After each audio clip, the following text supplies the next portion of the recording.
누가복음 18장. 예수께서 그들에게 끈질기게 기도하고 절대 포기하지 말아야 할 것을 가르치려고 이야기를 들려주셨다. 예수께서 말씀하셨다. 어떤 도시에 하나님을 전혀 의식하지 않고 사람들도 안중에 없는 재판관이 있었다. 그 도시에 사는 한 과부가 계속해서 그를 찾아왔다. 내 권리가 침해받고 있으니 나를 보호해 주십시오. 재판관은 그 과부를 거들떠보지도 않았다. 그러나 과부가 계속해서 찾아오자 재판관은 이렇게 혼잣말을 했다. 나는 하나님이 어떻게 생각하는지 전혀 관심도 없고 사람들의 생각은 더 말할 것도 없다. 그런데 이 과부가 끝까지 나를 귀찮게 할 텐데 뭔가 조치를 취해서 이 여자가 정당한 배우를 받도록 해주는 편이 차라리 낫겠다. 그러지 않으면 이 여자의 집요한 펀치에 내가 시퍼렇게 멍이 들고 말겠다. 주님께서 말씀하셨다.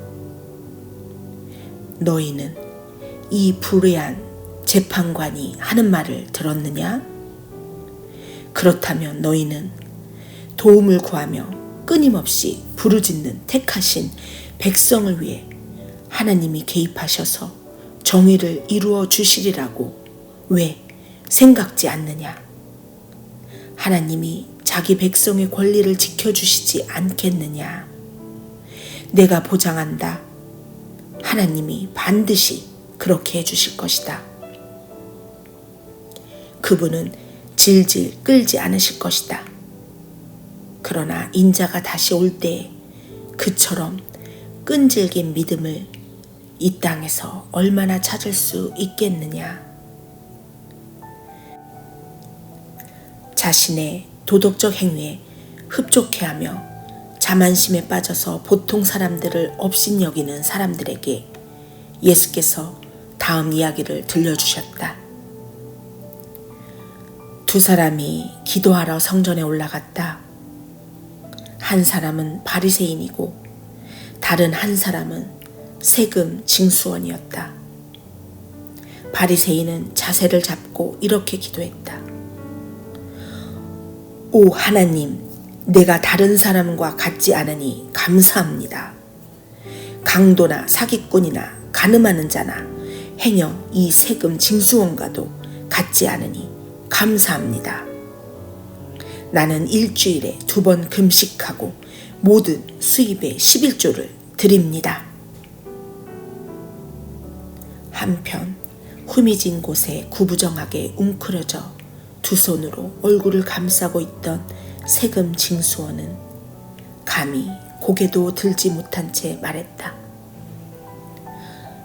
하나님, 불쌍히 여겨 주십시오.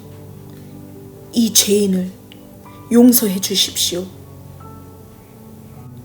예수께서 설명을 덧붙이셨다. 하나님과 바른 관계가 되어 집으로 돌아간 사람은 다름 아닌 세금 징수원이다. 너희가 고개를 쳐들고 거만하게 다니면 결국 코가 납작해지고 말 것이다. 그러나 너희가 자신의 모습을 있는 그대로 인정하면 너희는 자기 자신보다 큰 존재가 될 것이다. 사람들이 예수께서 만져주시기를 바라며 그분께 아이를 데려왔다. 제자들이 그것을 보고는 그들을 쫓아냈다. 그러자 예수께서 그들을 다시 부르셨다. 이 아이들을 그냥 두어라. 아이들과 나 사이에 끼어들지 마라. 이 아이들은 천국의 자랑이며 기쁨이다. 명심하여라. 너희가 하나님 나라를 아이처럼 단순하게 받아들이지 않으면 절대로 그 나라에 들어갈 수 없다. 하루는 한 지방 관리가 예수께 물었다. 선하신 선생님, 제가 무엇을 해야 영원한 생명에 들어갈 자격을 얻겠습니까? 예수께서 말씀하셨다. 어째서 나를 선하다고 하느냐? 오직 하나님 한 분 외에는 선하신 분이 없다. 계명에 간음하지 마라, 살인하지 마라, 도둑질하지 마라, 거짓말하지 마라, 내 부모를 공경하라 하지 않았더냐? 그가 말했다. 선생님, 제가 기억하기로는 그 계명들은 제가 다 지켰습니다. 예수께서 그 말을 들으시고 말씀하셨다. 그렇다면 남은 일은 하나뿐이다. 네가 가진 것을 다 팔아서 가난한 사람들에게 거저 주어라.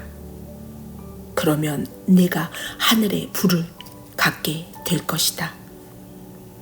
그럼 다음 와서 나를 따라라. 그것은 그 관리가 전혀 예상치 못한 말이었다. 큰 부자인 그는 몹시 근심했다. 그는 많은 것을 움켜쥐고 있었고 그것을 놓을 마음이 없었다. 예수께서 그의 반응을 보시고 말씀하셨다. 많이 가진 사람이 하나님 나라에 들어가는 것이 얼마나 어려운지 아느냐? 부자가 하나님 나라에 들어가는 것보다 낙타가 바늘귀로 지나가는 것이 더 쉽다. 다른 사람들이 물었다. 그러면 어느 누가 가망이 있겠습니까? 예수께서 말씀하셨다. 너희 힘으로 해낼 수 있다고 생각하면 전혀 가망이 없다. 그러나 하나님께서 하실 수 있다고 믿으면 얼마든지 가능한 일이다. 베드로가 이야기의 주도권을 다시 잡으려고 이렇게 말했다. 우리는 가진 것을 다 버리고 주님을 따랐습니다.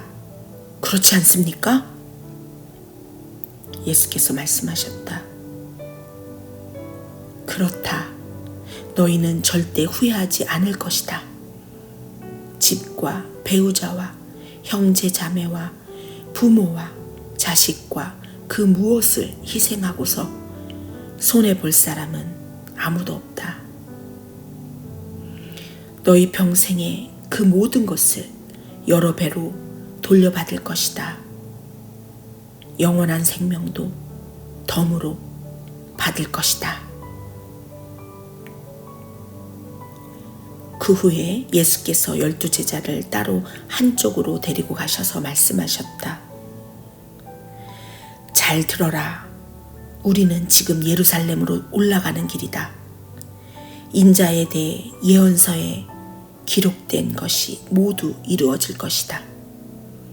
사람들이 인자를 로마 사람들에게 넘겨주어 조롱하고 놀리고 침 뱉을 것이다. 그리고 인자를 고문한 뒤에 죽일 것이다. 그러나 사흘 후에 인자는 다시 살아날 것이다. 하지만 제자들은 깨닫지 못했고 예수께서 무슨 말을 하시는지 전혀 감을 잡지 못했다. 예수께서 여리고 외곽에 이르셨다. 한 눈먼 사람이 길가에 앉아서 구걸하고 있었다. 그는 무리가 술렁이는 소리를 듣고 무슨 일인지 물었다. 사람들이 그에게 말했다. 나사렛 예수께서 지나가신다. 그러자 그가 갑자기 소리쳤다. 예수여, 다윗의 자손이여, 불쌍히 여겨 주십시오. 저를 불쌍히 여겨 주십시오. 앞서가던 사람들이 그에게 조용하라고 했으나 그는 오히려 더 크게 소리쳤다. 다윗의 자손이여, 불쌍히 여겨주십시오. 저를 불쌍히 여겨주십시오. 예수께서 걸음을 멈추시고 그를 데려오라고 말씀하셨다. 그가 가까이 오자 예수께서 물으셨다.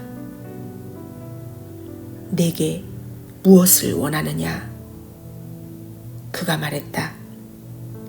주님, 다시 보기 원합니다. 예수께서 말씀하셨다. 다시 보아라. 내 믿음이 너를 구원했고 낫게 했다. 그는 즉시 고침을 받았다.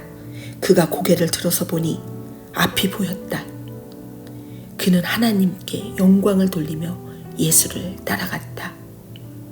길가에 있는 사람들도 모두 합류하여 큰 소리로 하나님을 찬양했다.